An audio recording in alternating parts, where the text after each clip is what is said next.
बिस्मिल्लाहिर्रहमानिर्रहीम। अस्सलाम वालेकुम एवरीवन। उम्मीद करती हूँ कि आप सब बिल्कुल ठीक होंगे। मेरा नाम है फातिमा और आज मैं आप लोगों के लेके आई हूँ बहुत ही आसान, मज़ेदार और यूनिक रेसिपी जो कि बनेगी चंद ही मिनटों में। तो चलिए रेसिपी को हम स्टार्ट करते हैं। सबसे पहले आपने इसके लिए लेनी है एक अदद कढ़ाई और कढ़ाई में आपने डालना है 1 टीस्पून भर के बटर यानी कि मक्खन। मक्खन डालने के बाद आपने इसको मेल्ट होने देना है। फ्लेम आपने बिल्कुल मीडियम रखनी है यानी कि दरमियानी। जब बटर मेल्ट हो जाएगा तब आपने इसके अंदर शामिल करनी है मकई आपने डालनी है तकरीबन आधा कप यानी कि हाफ कप कॉर्न। ये डालने के बाद आपने क्या करना है, इसको मिक्स करना है और दरमियानी आंच के ऊपर ही आपने इसको 3 से 4 मिनट के लिए पकाना है। 3 से 4 मिनट के बाद आप देखेंगे कि इसके अंदर पॉपकॉर्न्स बनना स्टार्ट हो जाएंगे। और इसके बाद आपने क्या करना है, जब पॉपकॉर्न्स बनना स्टार्ट हो जाए तब आपने इसको कवर कर देना है और कवर करके आपने इसको पकने के लिए छोड़ देना है।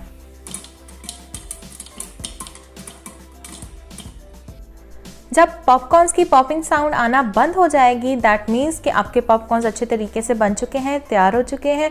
उस स्टेज पे आपने क्या करना है, आपने चूल्हा बंद कर देना है। अब जो है वो ऑलमोस्ट आवाज़ आना बिल्कुल ख़त्म हो चुकी है।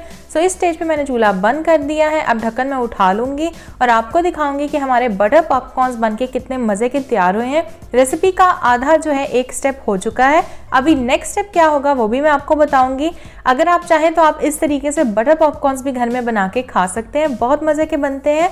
ये आप देख सकते हैं बिल्कुल बाजार जैसे परफेक्ट पॉपकॉर्न्स घर में आपके तैयार होते हैं। अब आपने क्या करना है, इन सारे पॉपकॉर्न्स को आपने किसी भी प्लेट या छाबे के अंदर निकाल के रख देना है और निकालने के बाद हम जाएंगे सेकंड स्टेप की जानिब। मैंने इसको निकाल लिया है।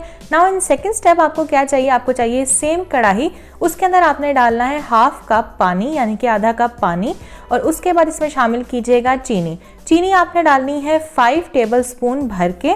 चीनी डालने के बाद आपने चूल्हा ऑन कर देना है और दरमियानी आंच के ऊपर आपने इसको पकाना है 2 से 3 मिनट के लिए, ताकि चीनी जो है वो पानी में हल हो जाए।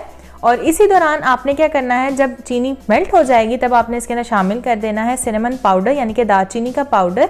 ये मैंने लिया है तकरीबन 2 चुटकी और ये डालने के बाद आपने इसको मिक्स करना है। कंटिन्यूसली आपने इसको स्टर करते जाना है ताकि जितने भी शुगर के ग्रैनुअल्स हैं वो पानी में हल हो जाए, डिज़ोल्व हो जाए। और उसके बाद जब ये आप देख सकते हैं सारी चीनी पानी के अंदर हल हो जाएगी तब आपने इसके अंदर डालना है दूध आपने डालना है आधा कप। ये आप देख सकते हैं मैंने आधा कप दूध डाल दिया। इसके अंदर फुल फैट मिल्क है ये डालने के बाद आपने क्या करना है, इसको मिक्स करना है और मिक्स करने के बाद आपने इसके अंदर एक और चीज़ डालनी है और वो है बटर यानी कि मक्खन आपने डालना है तकरीबन 1 टीस्पून जितना भर के।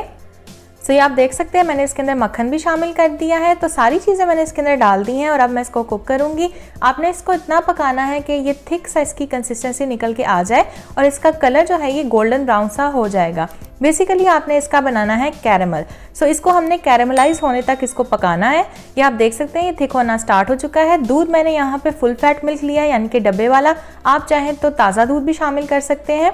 और आप देख सकते हैं यहाँ पे ये थिक हो चुका है। अब मैं इसे तकरीबन 2 से 3 मिनट के लिए पकाऊंगी और इसे आपने अच्छे तरीके से कैरेमलाइज कर लेना है। डार्क कैरेमलाइज नहीं करना, लाइट गोल्डन ब्राउन सा कैरेमलाइज कीजिएगा ताकि अगर आप इसको जलाएंगे तो इसमें टेस्ट जो है वो जला जला सा आएगा पॉपकॉर्न्स के अंदर।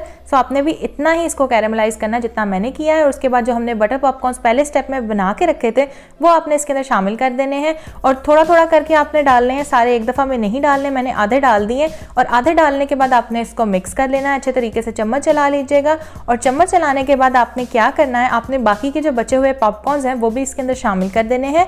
2 दफ़ा डालने में ये होगा कि जब आप पहली दफ़ा डालेंगे तो पॉपकॉर्न्स के ऊपर ज़्यादा कैरेमल लगेगा और दूसरी दफ़ा जब डालेंगे तो उनके ऊपर हल्का कैरेमल लगेगा। इससे ये खाने में बहुत अच्छे लगते हैं, बहुत मज़े के लगते हैं। मैंने सारे पॉपकॉर्न्स डाल दिए हैं, तकरीबन 1 मिनट के लिए इसको पकाया है, मिक्स किया है। अभी ये गरम गरम है। अब आपने क्या करना है, चूल्हे को आपने बंद कर देना है और मज़ेदार आपके कैरेमलाइज्ड बटर पॉपकॉर्न्स बन के तैयार हो चुके हैं। अब नेक्स्ट स्टेप में आपने क्या करना है, आपने इनको किसी भी ट्रे में निकाल लेना है या किसी भी प्लेट में निकाल लेना है और आपने थोड़ा सा इसको रूम टेम्परेचर पर आने देना है। जब ये रूम टेम्परेचर के ऊपर आ जाएंगे तब आपने इनको अलग अलग कर लेना है। आप चाहें तो ऐसे भी खा सकते हैं। ये अभी गर्म है तो मैंने आपको 2 ही तोड़ के दिखाए हैं। जब ये थोड़ा सा रूम टेम्परेचर पे आएंगे तो आपने इनको अलग अलग कर लेना है। बहुत मज़े के बनेंगे और बहुत अच्छे बनते हैं, सबको पसंद आएंगे। आप इसको ज़रूर ट्राई कीजिएगा। जो भी मेरी रेसिपी ट्राई करते हैं उसकी पिक्चर्स में से शेयर कर सकते हैं on my Instagram account which is FM बावर्ची खाना। वहाँ जाके भी मुझे फॉलो कर लीजिएगा। And thank you so much for watching. Take care. Allah हाफिज़ एंड अल्लाह निगहबान।